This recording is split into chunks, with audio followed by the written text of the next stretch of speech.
নমস্কার। আমি সাধু বাবা আপনাদের সামনে। আপনারা ভালো আছেন তো?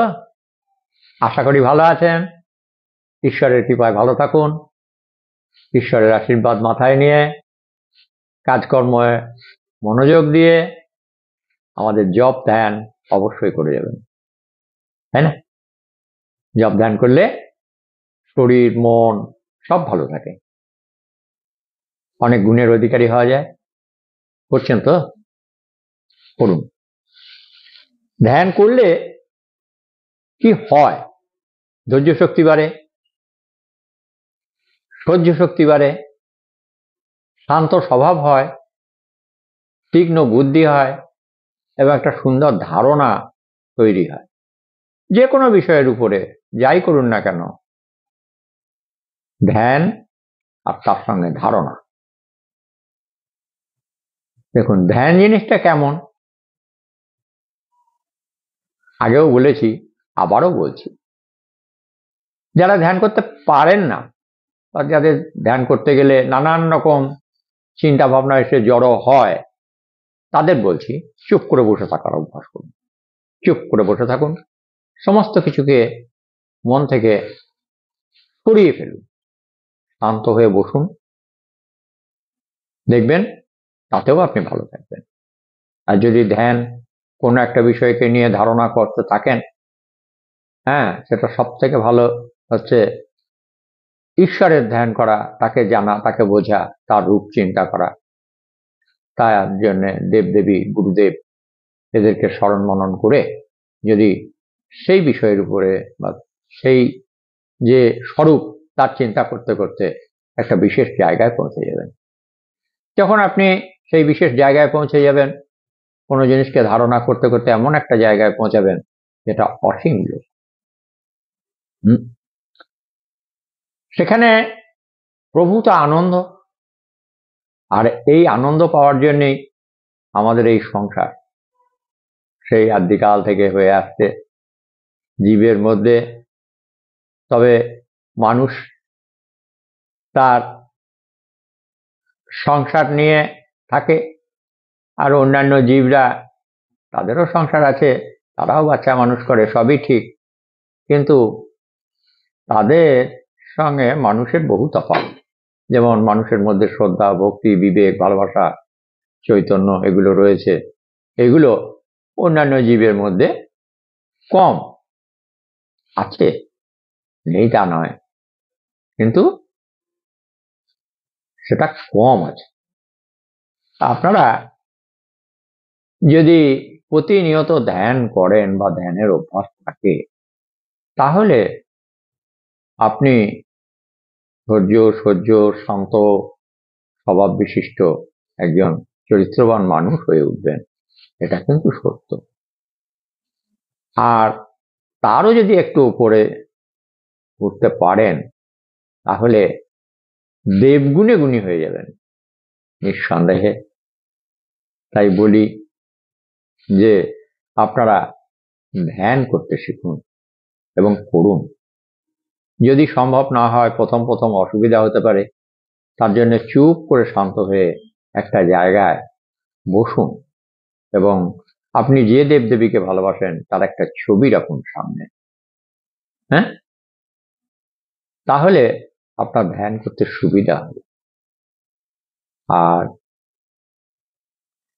দেখুন, আমাদের এই যে দেহটা, তার সর্বোপরি মাথার উপরে যে সহস্রার বলি, যেটা শেষ ভূমি, অর্থাৎ ষটচক্র ভেদে বা ক্রিয়াযোগে যে দেখেন মূলাধার, স্বাধিষ্ঠান, মণিপুর, অনাহুত, বিশুদ্ধাক্ষ, প্রজ্ঞা, তারপরে হচ্ছে সহস্রার। তাহলে মনটাকে মূলাধার থেকে সহস্রারে নিয়ে যেতে যে পদ্ধতিতে আগিয়ে যেতে হয় তাকেই বলে ষটচক্র ভেদ। আপনারা করুন, শুরু করুন, তাহলে একদিন সহস্রারে পৌঁছাতে পারবেন। আর সহস্রারে যখন পৌঁছাবেন, তখন আপনি যে আনন্দ পাবেন, সে আনন্দ বাইরে থেকে বলে বোঝানো যাবে না। আর এ সংসারে সব থেকে বড় পাওনা তো আমাদের এই আনন্দ। আনন্দ পাওয়ার জন্য আমাদের এই সংসারের রচনা। হ্যাঁ, স্বামী, পুত্র, কন্যা, শ্বশুর, শাশুড়ি, আত্মীয় স্বজন, এদেরকে নিয়ে আমরা যে সংসার করি, তাতে আছেটা কি? আছে শুধু আমরা সবারই কাছ থেকে এমন কিছু পেতে চাই যাতে আমরা আনন্দ পাই। আর যখন আমরা যেটা চাইছি সেটা যখন পাচ্ছি না, তখন আনন্দ থেকে নিরানন্দ পেয়ে বসছি এবং আনন্দের চ্যুতি ঘটছে। তাহলে আমাদের যদি সব থেকে বেশি আনন্দ পেতে হয়, তাহলে এই পিতা পুত্র, শ্বশুর শাশুড়ি, স্বামী স্ত্রী, ছেলে মেয়ে, এইসব জনে জনে যদি আমরা ভালোবাসার জগৎ তৈরি করতে যাই, তাতে আমরা সুখ এবং দুঃখ দুটোই পাব। কিন্তু যদি দেবতাদের স্মরণ মনন করি বা তাদেরকে ভালোবাসি, তাহলে আমার মনে হয় দুঃখটা একটু কম পাব। হ্যাঁ, তার কারণ কি? তার কারণ হচ্ছে বিশ্বাস। আমাদের মধ্যে একটা জিনিস মানুষের মধ্যে যেটা রয়েছে সেটা হচ্ছে বিশ্বাস। এই বিশ্বাসটা জীব মাত্রই আছে, জীবের নেই তা নয়, তবে মানুষের মধ্যে থাকা উচিত এবং আছে। আর এই বিশ্বাস আছে বলেই আমাদের এই এত বড় বিশ্ব ব্রহ্মাণ্ডে এতগুলো দেশ রয়েছে, সেই দেশের প্রত্যেকটা মানুষ সেই বিশ্বাসের উপরেই দাঁড়িয়ে আছে। আমরা যতই বলি না কেন যেসব বিশ্বাসঘাতকের দল, কাউকে বিশ্বাস করা যাচ্ছে না, এই যুগে বিশ্বাস করা মুশকিল, এগুলো বাজে কথা। কেন যাবে না বিশ্বাস করা? নিশ্চয়ই বিশ্বাস করা যাবে। বিশ্বাসের মতো গুণটা আমার মধ্যে থাকতে হবে তো। হ্যাঁ, সমস্ত জিনিসটাকে যদি আমরা বুঝতে চেষ্টা করি, তাহলে বিশ্বাস আমাদের আছে এবং থাকবে, আগেও ছিল। সেটা কেমন? না দেখুন, আমরা কাউকে 10টা টাকা দিয়ে বিশ্বাস করি না, বা কাউকে 500 টাকার একটা নোট দিয়ে বাজার করতে বললে আমাদের মনে হয় যে তাই তো, আমি তো 500 টাকা দিলাম বাজার করতে, তো কি আর ওখান থেকে 5 টাকা না কেটেছে, এটা মনে হয়। আর যদি বিশ্বাস থাকে তাহলে মনে হবে না। তাহলে যদি সবাই অবিশ্বাসী হয়, বিশ্বাস বলে যদি কোনো জিনিস না থাকে, তাহলে আরো ভালো কথা বলি, ব্যাংকে গিয়ে টাকাটা যখন জমা করছি, তখন কিন্তু কাউকে বিশ্বাস করে টাকাটা দিতে হচ্ছে, পরে সে কাগজে সই করে দিচ্ছে, লিখে দিচ্ছে, বইয়ে জমা করছে, খুব সত্যি কথা। কিন্তু প্রথম তাকে বিশ্বাস করেই দিতে হচ্ছে। হ্যাঁ, কোনো জিনিস কিনতে গেলে সেখানেও তিনি আমাকে সেই জিনিসটা দিয়ে বিশ্বাসের উপরেই দিচ্ছেন, পরে পয়সা নিচ্ছেন।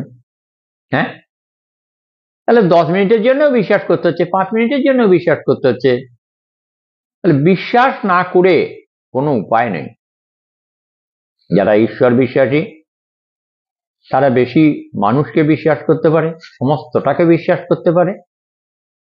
আর যারা ঈশ্বর থেকে একটু দূরে রয়েছেন, কেউ দূরে নেই, সবাই কাছে আছেন, তবুও বুঝতে ভুল হয়, আমরা মনে করি আমরা ঈশ্বর থেকে বোধহয় দূরে রয়েছি, তাই আমরা ঈশ্বরকে বেশি ডাকাডাকি করি, মন্দির তৈরি করি, মসজিদে যাই, হ্যাঁ, এবং খুব চিৎকার চেঁচামেচি করে ডাকি, হে ভগবান, হে ঈশ্বর, হে মা কালী, হে কৃষ্ণ, আমাকে দেখো, আমার এই প্রার্থনা পূর্ণ করো। আমরা প্রার্থনা করার অধিকারী, নিশ্চয়ই করব। আর করি কেন? না, এটুকু বিশ্বাস আছে যে তিনি ভক্তের যে প্রার্থনা সেটা তিনি পূরণ করেন, তিনি কৃপা করেন। তাই আমাদের ঈশ্বর বিশ্বাসী হয়ে, আধ্যাত্মিক গুণসম্পন্ন হয়ে আমাদেরকে কিন্তু কাজ করে যেতে হবে। কি সেই কাজ? না, কাজ হচ্ছে ভালোবাসা। ঈশ্বরকে ভালোবাসুন। আমরা যে পুজো করি, পুজো মানে তো ভালোবাসা, তা এভাবে ভালোবেসে চলুন। আর এই ভালোবাসাটা যদি জপ ধ্যানের মধ্যে আনেন, গুরুর প্রতি বিশ্বাস রেখে জপ ধ্যান করুন, দেখবেন আপনি জপ করবেন, খুব অনেকক্ষণ ধরে জপ করলেন, জপ করার পর নিশ্চিন্ত হয়ে কিছুক্ষণ বসুন, দেখুন অনুভূতি কি আছে, কি উপলব্ধি হয়। তাহলে একসময় দেখবেন জপ সিদ্ধি প্রাপ্ত হয়ে যায়। জপ এমন জপ করুন, জপ যেন আবার আপনার জপ করে। ধ্যান করুন, দেবদেবীর ধ্যান করুন, গুরুর ধ্যান করুন, পিতামাতার ধ্যান করুন, সবার ধ্যান করুন। তারপর একসময় দেখবেন আপনি নিজের ধ্যান নিজেই করছেন। হ্যাঁ, নিজের ছবি নিজে আঁকতে পারেন? যদি পারেন তবে শিল্পী হতে হবে, তো না হলে হয় না। যাই বা হোক, যখন ধ্যান করবেন, যারা ধ্যানে পোক্ত তারা নিজেকে নিজেই দেখেন। যেদিন নিজেকে নিজে দেখতে শিখবেন, সেদিনটা আপনি শুদ্ধ, বুদ্ধ, প্রণম্য। হ্যাঁ, তখন সবাই আমাকে ভালোবাসবে, আপনিও নিজেকে ভালোবাসবেন এবং নিজেকে ভালোবেসে নিজে বড় হন।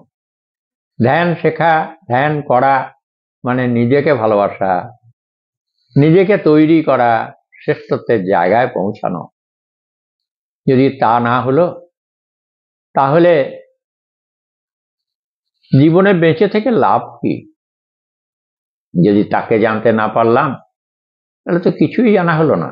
আনলাম, করলাম, খাটলাম সারা জীবন ধরে, শেষে চলে গেলাম, হ্যাঁ, যেমন এসেছিলাম তেমনি চলে গেলাম।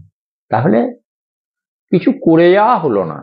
করার মতো কিছু করে যান, তাহলে আপনি অমর থাকবেন।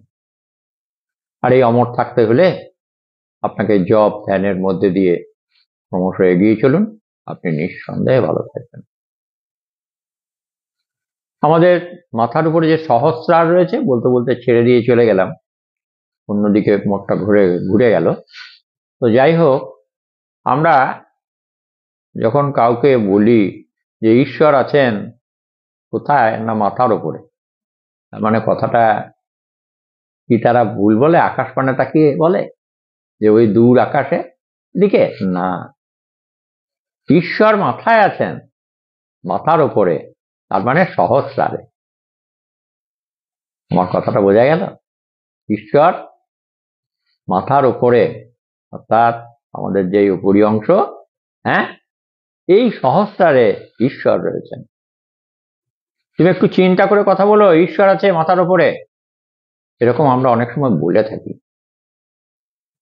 তার মানে আপনি একটু বুঝুন, ধ্যান ধারণা দিয়ে প্রত্যেকটা জিনিসকে সম্যকভাবে জানুন, তারপর কথা বলুন, কাজ করুন। যা নির্দেশ আসে, নির্দেশটা কোথা থেকে আসবে? আপনার কাছ থেকেই নির্দেশ আসবে। আপনার বিবেক বলে দেবে আপনার কি করা দরকার, কি করা দরকার নয়। আমি এতগুলো বছর পার করে এলাম, আর কটা দিন আছি, তাই এই কদিনের মধ্যে আমি দেখে যেতে চাই যে আপনারা ধ্যানে উপযুক্ত হয়েছেন, জপে উপযুক্ত হয়েছেন, আধ্যাত্মিকতার পথে পা বাড়িয়ে আপনারা সুখে আছেন, শান্তিতে আছেন, ভালো আছেন। এই কদিন আগে নদিয়া থেকে এক ভদ্রমহিলা বললেন, বাবা আমার তো 70 বছর বয়স হলো, আপনাকে ইউটিউবে দেখে আপনার ওই আসন প্রাণায়াম ধ্যান বা যেগুলো আপনি করে দেখিয়েছেন সেগুলো দেখে আমি রোগমুক্ত হতে পেরেছি, আপনাকে প্রণাম। আমি এত দূর থেকে তো বাবা যেতে পারবো না, তবু আমি এখান থেকেই আপনাকে প্রণাম জানাচ্ছি। এই বলে আমার ফোনের নাম্বারটা কেমন করে সংগ্রহ করেছিল জানি না, কিন্তু যাই হোক, হয়তো ইউটিউব থেকে সংগ্রহ করেছিলেন, তো সেভাবে ফোন করে জানালেন, আমি খুব আনন্দ পেলাম। তো আমি ওই মাটি যেমন আনন্দ পেয়েছেন, সুখে আছেন, ভালো আছেন, আমিও আশা করি আপনারা আমার এই কথাগুলো শুনে যদি একটু স্মরণ মনন করেন বা একটু মেনে চলেন, তাহলে নিশ্চয়ই আপনারা ভালো থাকবেন, সুখে থাকবেন, এ আমার দৃঢ় বিশ্বাস। আমিও আছি, অনেক কটা দিন হয়ে গেল তো বয়স, হ্যাঁ, এই বোধহয় আমার অনেক রোগ ধরেছে, আমি আর কিছু করতে পারবো না মনে হয়, কিন্তু আবার ওই মায়ের জপ করি, ধ্যান করি, মাকে ভালোবাসি, মনে মনে স্মরণ করি, আবার সুস্থ হয়ে যাই। হ্যাঁ, তাহলে এই যে কি খেলা, আজও আমি বুঝে শেষ করতে পারি নাই, তবে এটুকু আমার বিশ্বাস আছে, মায়ের স্মরণ মনন করলে মা ভালো রাখেন, আপনারা ভালো থাকবেন। আমি তো ভালো রয়েছি, ভালো আছি, আপনাদের প্রত্যেকের আশীর্বাদ মাথায় নিয়ে রয়েছি আপনাদেরই কাছে, আপনাদের সঙ্গে। আগেও ছিলাম,